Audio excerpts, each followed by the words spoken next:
ನಮಸ್ತೆ ರೈತ ಬಾಂಧವರೇ, ನಾನಿವತ್ತು ನಮ್ಮ ಕಡೂರು ತಾಲೂಕು ಕುರುಬಗೆರೆ ಗ್ರಾಮದಲ್ಲಿ ಲೋಕೇಶರ್ ತೋಟದಲ್ಲಿದ್ದೀವಿ. ಸೊ ಇವತ್ತು 9 ತಿಂಗಳ ಗಿಡ. ಸೊ ಯಾವ ಥರ ಇಲ್ಲಿ 450 ಗಿಡನ ನಾಟಿ ಮಾಡಿದ್ದಾರೆ. ಸೊ ಎಲ್ಲ ಗಿಡಗಳು ಕೂಡ ಸ್ಟಿಮ್ ನೋಡ್ಬೋದು, ಪ್ರತಿಯೊಂದು ಕೂಡ ಯೂನಿಫಾರ್ಮಿಟಿಯಾಗಿ ಚೆನ್ನಾಗಿ ಗ್ರೋತ್ ಆಗಿದೆ. ಸೊ ಇವರು ತುಂಬ ಚೆನ್ನಾಗಿ ಬೆಳೆಸಿದ್ದಾರೆ ಗಿಡಗಳನ್ನ. ಅವ್ರನ್ನೇ ಮಾತಾಡ್ಸೋಣ. ಸೊ ಲೋಕೇಶರ್ ನಮಸ್ತೆ. ಎಷ್ಟು ತಿಂಗಳಾಯಿತು ನೀವು ಗಿಡನ ನಾಟಿ ಮಾಡಿ? ಸೊ ಹೇಗೆ ಅನ್ಸುತ್ತೆ ಸರ್ ಈ ಥರ ತೋಟ ಎಲ್ಲ ನೀವು ಬೆಳೆಸಿದ್ರಾ? ಫಸ್ಟ್ ಟೈಮ್ ಹಲಸು ಕೃಷಿ ಮಾಡಿದಿರಾ? ರೈತರಿಗೆ ಏನು ಅನ್ಸುತ್ತೆ, ಏನು ಹೇಳೋಕ್ಕೆ ಇಷ್ಟಪಡ್ತೀರಾ? ಈಗ ನಾವು ಏನು ಮಾಡ್ತೀವಿ, ನೀರಿಂದ ಒಂದು ಸ್ವಲ್ಪ ಸಮಸ್ಯೆ ನಮಗೆ. ಓಕೆ. ಭಾರಿ ಇದಾಗೋದು. ಈಗ ಮಣ್ಣು ಹೊಡ್ಸಿರೋದು ಹಾಂ, ಯಾವುದೇ ಗೊಬ್ಬರ ಏನು ಹಾಕಿಲ್ಲ. ಗೊಬ್ಬರ ಯಾವ್ದು ಕೊಟ್ಟಿದ್ದೀರಾ ಸರ್? ಯಾವುದನ್ನು ಕೊಟ್ಟಿಲ್ಲ.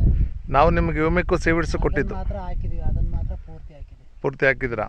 ಸೊ ಇನ್ನು ಕುರಿ ಗೊಬ್ಬರ ನೀವು ಮನೇಲಿರೋದನ್ನ ಹಾಕಿದ್ದೀರಾ? ಹಾಕಿಲ್ಲ, ಇನ್ನೂ ಹಾಕಿಲ್ಲ, ಹಾಕಬೇಕು. ಗುಣಿ ಮಾಡಿಸಿದ್ವಿ, ಹಾಕೋಣ. ಓಕೆ.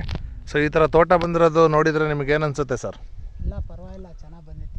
ಚೆನ್ನಾಗಿ ಬಂದಿದೆ. ಚೆನ್ನಾಗಿ ಬಂದಿದೆ. ಸೊ ರೈತರಿಗೆ ಏನು ಹೇಳೋಕ್ಕೆ ಇಷ್ಟಪಡ್ತೀರಾ? ಮಾಡಬೇಕು ಅಂತ ಡೌಟಲ್ಲಿ ಇರ್ತಾರಲ್ಲ? ಈ ಮಾಡಬೇಕು ಅನ್ನೋದಲ್ಲ, ನಾವು ಮಾಡೋದ್ರಾಗ ಇರೋದು. ಈಗ ಡೌಟ್ ಪಟ್ಕೊಂತ ಹೋದ್ರೆ ಯಾವುದೂ ಆಗಲ್ಲ.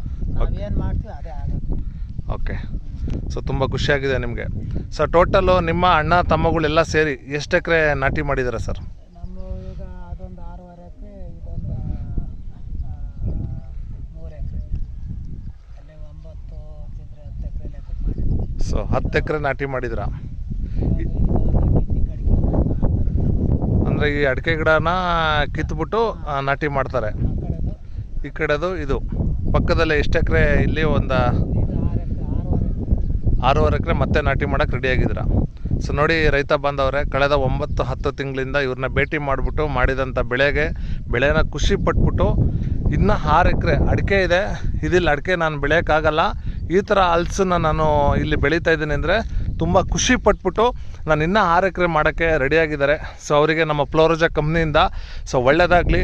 ಫ್ಲೋರೋಜಾ ಕಂಪ್ನಿಯ ನಂಬಿಕೊಂಡು ಯಾರೆಲ್ಲ ರೈತ ಬಾಂಧವರು ಬಂದಿದ್ದಾರೆ ಅವರೆಲ್ರಿಗೂ ಕೂಡ ಒಳ್ಳೆಯದಾಗುತ್ತೆ ಅಂತ ಹೇಳ್ತಾ, ಸೊ ನೀವು ಪ್ಲಾಟ್ನ ನೋಡೋದಾದರೆ ಕಡೂರು ತಾಲೂಕಿಗೆ ಬಂದು ಕುರುಬಗೆರೆ ಎಂಬ ಗ್ರಾಮಕ್ಕೆ ಬಂದು ಲೋಕೇಶರ್ ತೋಟಕ್ಕೆ ಒಳಗಡೆ ಬಂದರೆ 100% ತುಂಬ ಖುಷಿಯಾಗುತ್ತೆ. ಎಲ್ಲ ಗಿಡನೂ ಕೂಡ ಹೋಗ್ತಾ ನೀವೇ ನೋಡ್ತಾ ಇದ್ದೀರಾ ಎಷ್ಟು ಸಕ್ಕತ್ತಾಗೆ ಗ್ರೋತ್ ಆಗಿದ್ದಾವೆ ಗಿಡಗಳು ಅಂತೇಳಿ. ಸೊ ನಮ್ಮ ಕೇರಳ ನೋಡ್ದಂಗೆ ಆಗ್ತಾಯಿದೆ ಇಲ್ಲಿ. Thank you.